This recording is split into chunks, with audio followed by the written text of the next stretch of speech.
Now, I don't have much time for the daily boxing news that we're subject to, which often constitutes of just somebody boasting, or Golovkin and Canelo bickering en route to their rematch, which is happening, the proverbial shots fired, Twitter wars. This doesn't really constitute news. It's just the it's typical of this very technology-heavy age of just look at this, look at this, look at this. Doesn't mean anything, it's all reactionary bollocks. But I did find it interesting what Lennox Lewis said, or rather how he seems to have sided with Deontay Wilder regarding the failed negotiations between the Wilder and the Joshua fight.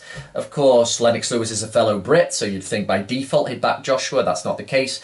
And also, I think his opinion is worth a little more consideration than the norm, because he's quite a level-headed, measured, intelligent guy, Lennox Lewis. So you'd think he's kind of impartial in this sense, and he's just sort of looked at everything with a level head and gone, yeah, I think Wilder's in the right here. Or is it the fact that during Donald Trump's posthumous pardon of Jack Johnson, was it the fact that Lennox Lewis and Deontay Wilder, I think, spent a little time together in Washington? Have they become chummy? And is that why Lennox Lewis seems to be giving Wilder more of the thumbs up here with regards to the fight falling apart?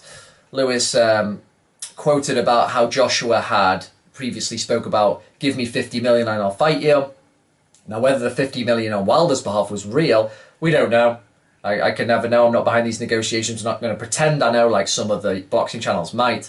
But Wilder supposedly, and Team Wilder and Shelley Finkel all said, yeah, I'll call you on that 50 million. And then the fight didn't seem to go ahead. So I don't know, that's one aspect.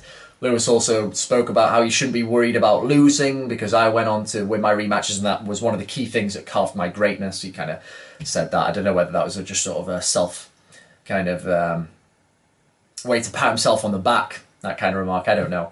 But it's interesting the way he seems to be siding with Wilder, because of course in the past he told Wilder to not talk any jip about Mike Tyson, because previously Deontay Wilder had made the silly mistake, as he has before also with Joe Lewis, about talking about how he'd knock out these guys if they were to face prime for prime, which doesn't get you any new fans. It's not a good idea to do that as an active fighter.